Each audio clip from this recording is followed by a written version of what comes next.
Hello, I'm back to tell you a little bit more about how I became a teacher. So, part 2 of this story is the first few years of teaching. Few years, so the first year or two of teaching. I continued to teach privately, so one-to-one lessons.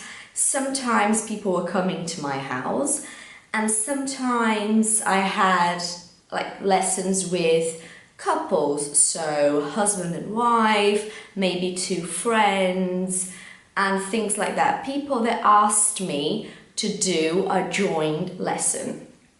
Joined together, right? A joined lesson. So, because I didn't have experience, I was like, okay, let's do this. But very quickly, I realized that doing joined lessons was horrible for many reasons.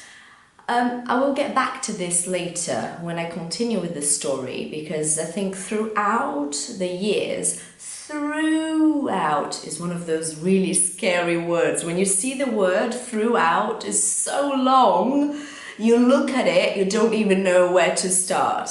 But it's a very simple word. It just means during a period. So throughout my teaching journey, I learned a lot about teaching people together or separately. And I have a personal opinion about that for private tuition. Anyway, so I started doing that, and I was using books, sometimes grammar books, to support my teaching, but I was not happy. I didn't know why, but there was something about doing that and teaching that way that was so boring to me, and I really needed to have the spark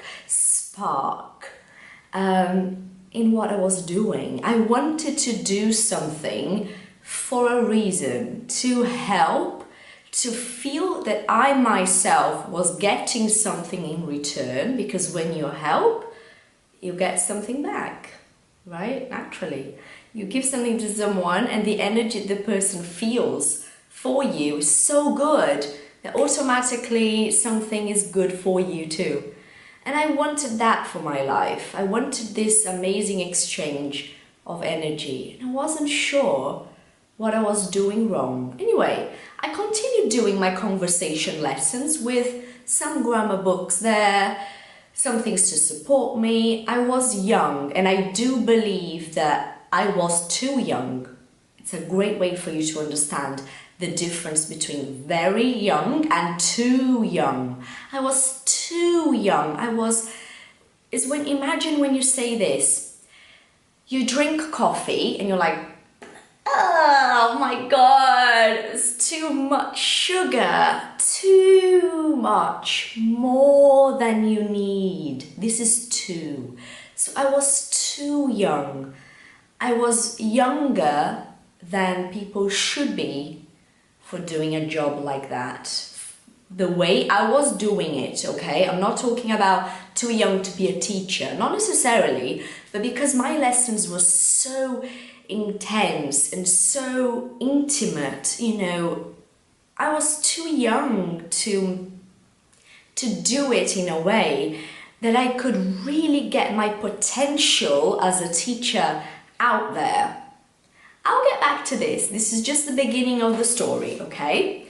And then I was 21, and I thought, I was almost 22 at this point. It was almost 1 year after teaching, the whole year. I met a lot of people, all Brazilians, okay? I always teach, always have taught. I always have taught because I started teaching and I continued. I always have taught Brazilians because I am Brazilian. I speak fluently, however, I think like you. So when you're thinking something and you're trying to tell me that in English, I know what you're trying to tell me. So it's easy for me to guide you in the right direction, to help you talk to me only in English in class. And that's why I don't use Portuguese in my lessons. Anyway, I was almost 22, and I thought, I know what I have to do, not for teaching, but for me, for my self-growth, Self is about you, okay? Self, my self-growth. University.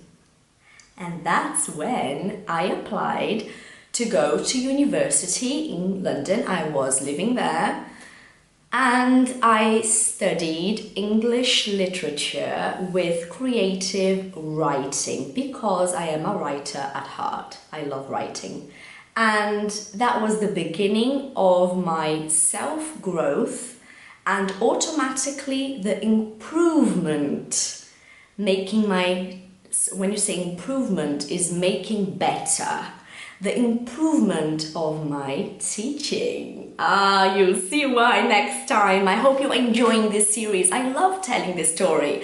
Leave your comments down below, share with your friends, like the video, and don't forget to subscribe for more. And I'll see you later on. Thank you for watching. Bye.